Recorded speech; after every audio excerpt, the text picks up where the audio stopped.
साक्षात् परं ब्रह्म तस्मै श्री गुरुवे नमः। ध्यानमूलं गुरुर्मूर्ति पूजामूलं गुरुपदं मंत्रमूलं गुरुर्वाक्यं मोक्षमूलं गुरुकृपा।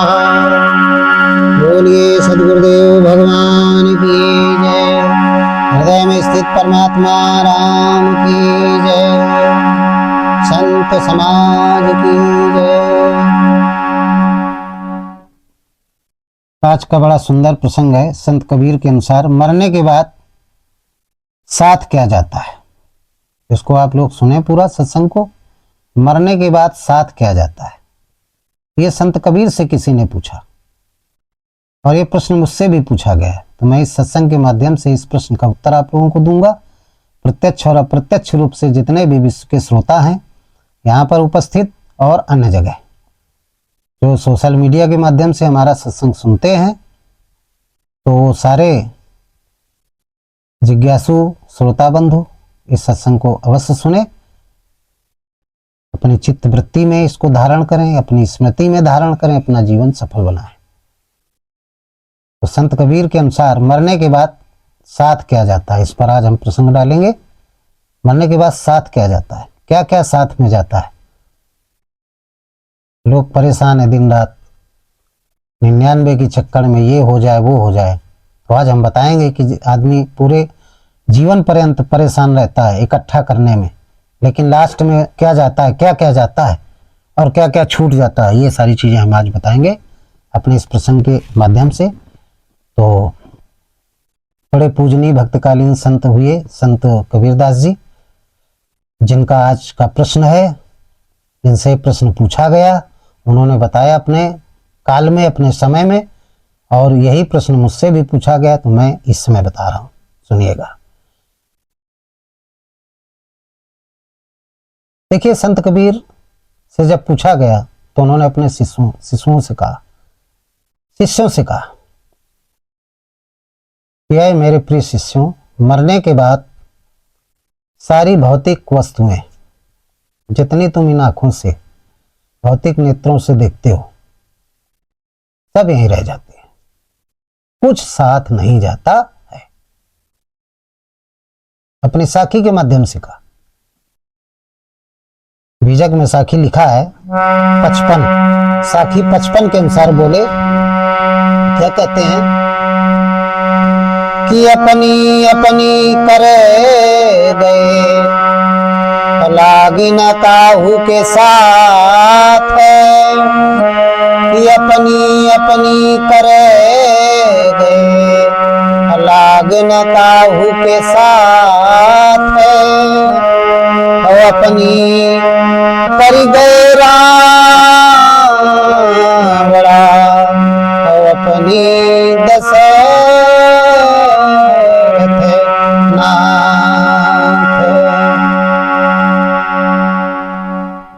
संत कबीर ने कहा, अपनी अपनी कर गए लाग न काहू के साथ, अपनी कर गए रावणा, अपनी दशरथ नाथ। सब लोगों ने अपने अपनी कर गए, अपने अपनी करनी किया, अपने अपने कर्म किए, खूब धन ऐश्वर्य मान प्रतिष्ठा यश बड़ाई वैभव सब कुछ बढ़ाया इस संसार में, और लास्ट में कुछ लेके नहीं गए, कुछ नहीं लेके गए। रावण भी सोने की लंका बनवाया, बड़ी तपस्या किया, बड़ा वैभव स्थापित किया लंका में, कई युगों तक कहते हैं कि राज किया उसने, त्रिलोकी राजा बना, सभी प्रकार के ऐश्वर्य उसके पास थे। लेकिन जब मरा तो आप लोग भी जानते हैं कि क्या क्या लेके गया था। आदमी केवल 2 चीजें लेके जाता है, शुभ और अशुभ, अच्छे कर्म और बुरे कर्म।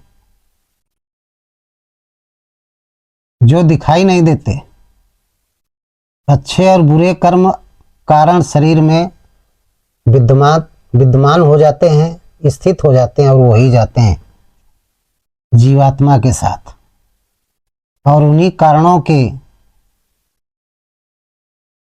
आधार पर जीवात्मा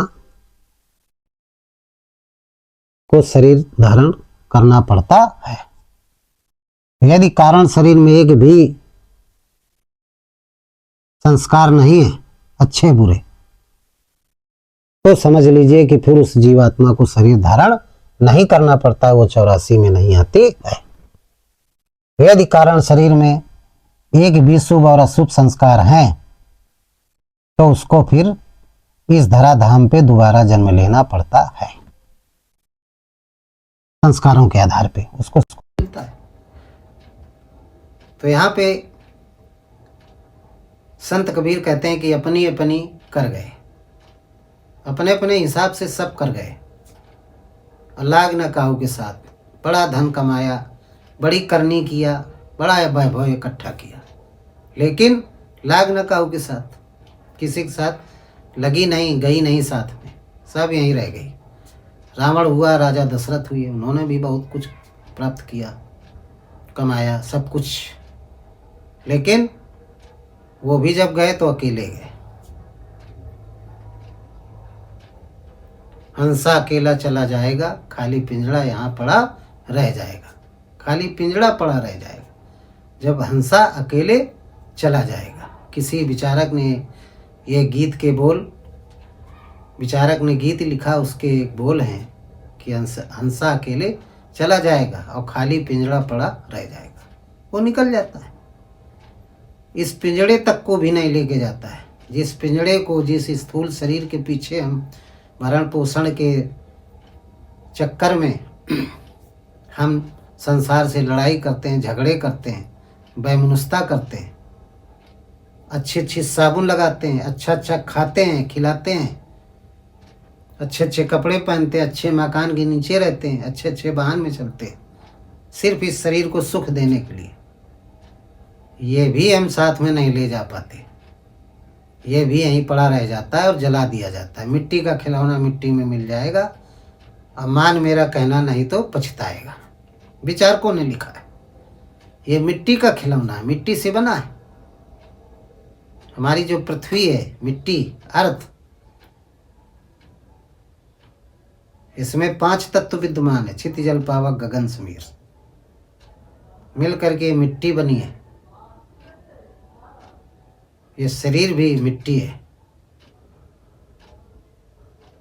और जब हम आप शरीर को छोड़ते हैं, यानी जीवात्मा छूटती है, तो ये शरीर इसी मिट्टी में मिल जाता है, जला दिया गया और फिर इसके बाद मिट्टी में मिला दिया गया। तो इसी को कहते हैं मान मेरा कहना नहीं तो पछताएगा। मिट्टी का खिलौना मिट्टी में ही मिल जाएगा।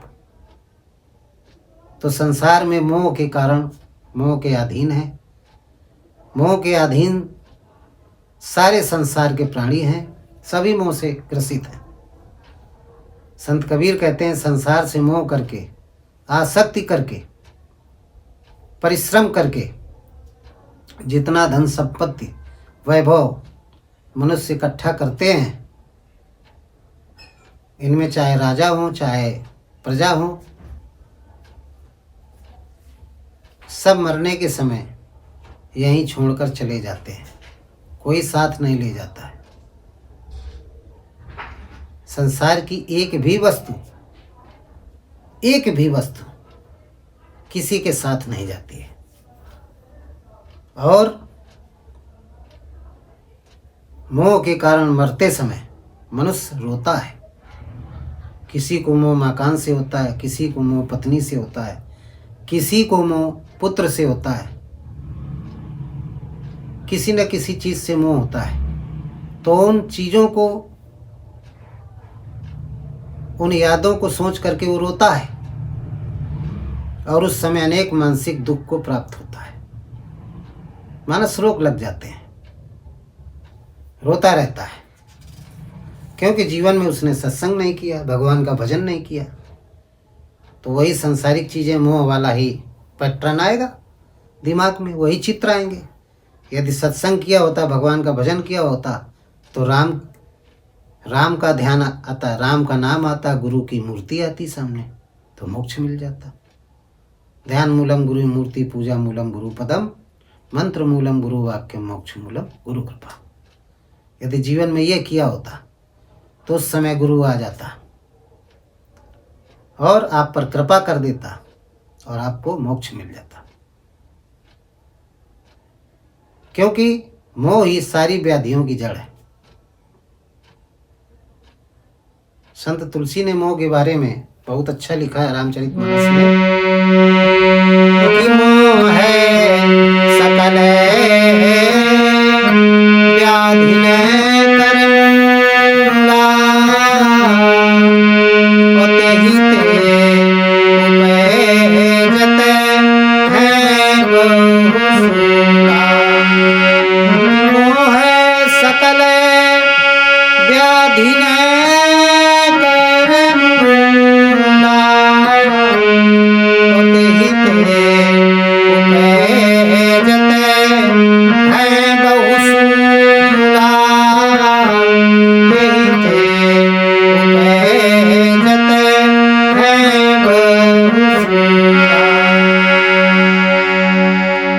सकल व्याधिन कर मूला, तेते उपजत है बहुसूला। मोह सकल प्रकार की, सभी प्रकार की व्याधियों की जड़ है और इसी मोह से नाना प्रकार के संकट उत्पन्न हो जाते हैं, दुख उत्पन्न हो जाते हैं। इसलिए मनुष्य को मोह नहीं करना चाहिए, इतनी ज़्यादा आसक्ति नहीं रखना चाहिए, कामनाओं के इतना ज़्यादा वशीभूत नहीं होना चाहिए। स्थूल शरीर के लिए अनुपातित जिन जिन चीज़ों की आवश्यकता है बस उतना ही ग्रहण करना चाहिए जिससे स्थूल शरीर पलता पोसता रहे। क्योंकि स्थूल शरीर यदि स्वस्थ नहीं रहेगा तो सूक्ष्म शरीर का जो राजा है मन, वो स्वस्थ नहीं रहेगा, उसके मानस रोग लग जाएंगे तो फिर भजन नहीं हो पाएगा। तो स्थूल शरीर को तो स्वस्थ रखना, दुरुस्त रखना आवश्यक है, लेकिन मोह उतना ही करें, आसक्ति उतनी ही करें जितने में ये स्वस्थ दुरुस्त बना रहे और भगवान का भजन होता रहे। इतना ज़्यादा ना करें, इतना ज़्यादा इसको सुख सुविधा देने के चक्कर में रात दिन भगवान को छोड़ करके माया में लिप्त रहे तो फिर जानते हो नाना प्रकार की बीमारी लग जाएंगी। बहुत लोग लिप्त रहते हैं तो क्या उस धन से इस शरीर की बीमारियों को बचा लेते हैं? देखा होगा संतों को बहुत कम बीमारी लगती है, जो संत हैं वो बहुत कम बीमार होते हैं क्योंकि उनके मानस रोग नहीं होते हैं। जिसके अंदर मानस रोग होते हैं, मन के अंदर काम, क्रोध, मद, लोभ, ईर्ष्या, दोष, तृष्णा, कामनाएं, आसक्ति होती हैं, वो ज़्यादा बीमार रहते हैं क्योंकि 99 के चक्कर में रहते हैं। शरीर जलता रहता है, टाइम से खाना नहीं खाएंगे, हाय धन भागेंगे तो वो शरीर का ध्यान नहीं देते। वो अपने इस स्थूल शरीर के भी नहीं होते, अन्य के तो होते ही नहीं हैं, इस शरीर के भी नहीं होते। दिन रात दूसरों के प्रति उल्टा सीध सोचेंगे, परेशान करने के विषय में दिन रात सोचते रहते हैं, बड़े आनंद रहते हैं। उनका भोजन वही है, दूसरों को दुख देना ही उनका ये भोजन है और कोई भोजन होता ही नहीं उनका। और दूसरों का असंतुलित करने के लिए बराबर प्रयास में रहते हैं। तो संत तुलसीदास जी कहते हैं कि भौतिक जगत में बहुत कुछ इकट्ठा कर लेते हैं, बहुत कुछ इकट्ठा कर लेते हैं, लेकिन जब मरते हैं तो ये शरीर भी नहीं जाता है, कपड़े भी खींच लिए जाते हैं, कुछ नहीं जाता है। गोस्वामी जी ने लिखा है चौपाई में, कितने की जोड़ी सहस्र भरमई, अजोगति होए सो जो गति पावई राम भजन असोई जानई सब तन की जोनि सहस्र भरमई। मनुष्य शरीर हजारों योनियों में भटकने के बाद मिलता है।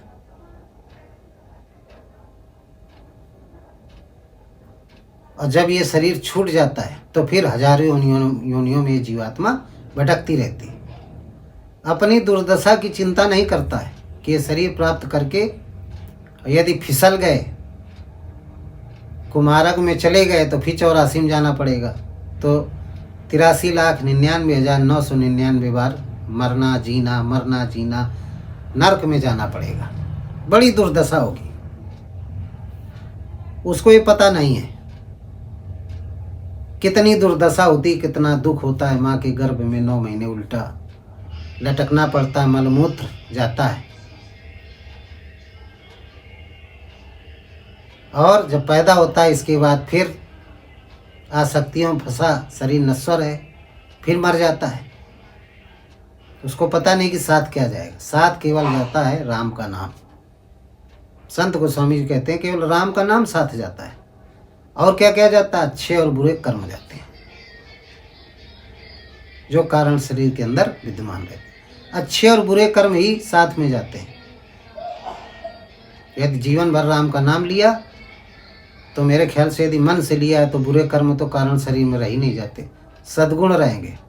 और अच्छा नाम लिया है तो कुछ भी नहीं रहेगा, मोक्ष प्राप्त हो जाएगा। यदि खाली सद्गुण रहे कारण शरीर में, स्थूल शरीर इसके अंदर, फिर सूक्ष्म शरीर उसके अंदर कारण शरीर, पिछले सत्संगों में हम बता भी चुके। तो कारण शरीर में वो परमात्मा अंतःकरण होता है, जहाँ पर वो परमात्मा प्रकाश रूप में ज्योतियों का परम ज्योति विद्यमान होता है। वहीं पर शुभ और अशुभ संस्कार इकट्ठा होते हैं।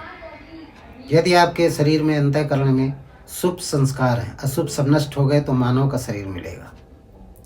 और कैसा मिलेगा? वैभवशाली मिलेगा।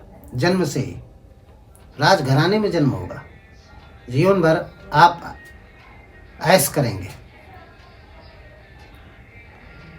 या फिर किसी धर्मात्मा के घर में आपका जन्म होगा कि महान संत बनेंगे, आप धर्मशील बनेंगे। तो धर्मशील की क्या पहचान है? तिम सुख संपत्ति विनय बुलाए, धर्मशील पर जाए सुहाए। कुछ करना नहीं पड़ता, अपने आप धन संपत्ति आती है। जिम सरिता सागर में जाई और जद्यपताई कामना नहीं। उसको इच्छा नहीं होती है सागर को, फिर भी नदियां जाती हैं। उसी तरीके से धर्मशील व्यक्ति को धन की इच्छा नहीं होती, लेकिन अपने आप धन आता है। तो संत कबीरदास जी और संत तुलसीदास जी ने बड़े अच्छे चौपाई और साखी के माध्यम से संसार को समझाया, लेकिन लोग नहीं समझते हैं। जिसको देखना चाहिए उसको देखते नहीं, इसको नहीं देखना चाहिए उसको देखते हैं। जिसका भजन करना चाहिए उसका भजन नहीं करते, और जिसका भजन नहीं करना चाहिए उसका लोग भजन करते हैं। अंत में सब कुछ यहीं पड़ा रह जाता है। मृत्यु के बाद अपने साथ केवल अच्छे और बुरे कर्म ही जाते हैं। भौतिक संपदाएं जितनी, धन दौलत, परिवार, शरीर, पद प्रतिष्ठा, मान सम्मान, स्त्री बच्चे, सब यहीं रह जाता है। कुछ भी साथ नहीं जाता। केवल जाएगा तो राम का ही नाम जाएगा। यदि आपने राम का नाम लिया है, हृदय स्थित परमात्मा का नाम लिया है, तो वो नाम ही आपके साथ रहेगा। कारण शरीर में वो राम नाम अंकित हो जाएगा, शुभ संस्कार अंकित हो जाएंगे। उससे आपको सद्गति मिलेगी, आनंद मग्न रहेंगे। इसलिए मेरे प्रिय श्रोता बंधुओं, सभी लोग भौतिक जीवन के सारे कार्य करें, जो जिसकी ड्यूटी हो। किसान हो किसानी करे, व्यापारी हो व्यापार करे, नौकरी वाला नौकरी करे, लेकिन सुबह शाम जो भी आपको मिले, गुरु के द्वारा बताए हुए मंत्र के अनुसार, राम या ओम 2 ही मंत्र आप ग्रहण करें। इनमें जो भी अच्छा लगे उसका स्मरण करें 10-15 मिनट सुबह शाम, और अपने मन को हमेशा निर्मल करने का प्रयास करें। निर्मल कब बना रहेगा? जब हम कुसंगत से दूर रहेंगे, तब हमारा मन निर्मल रहेगा।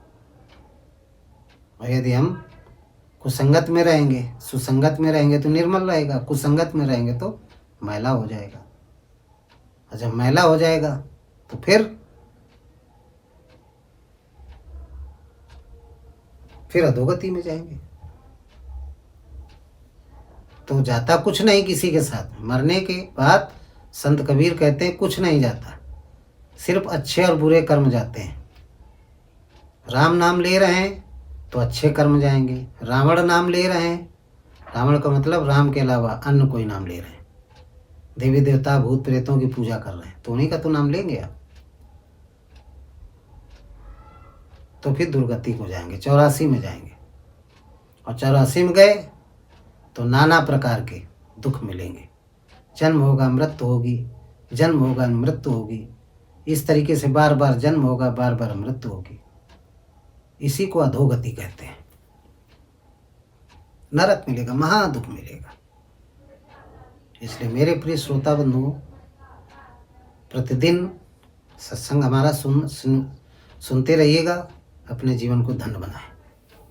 इन्हीं शब्दों के साथ आज का सत्संग समाप्त करते हैं। ओम सद्गुरुदेव भगवान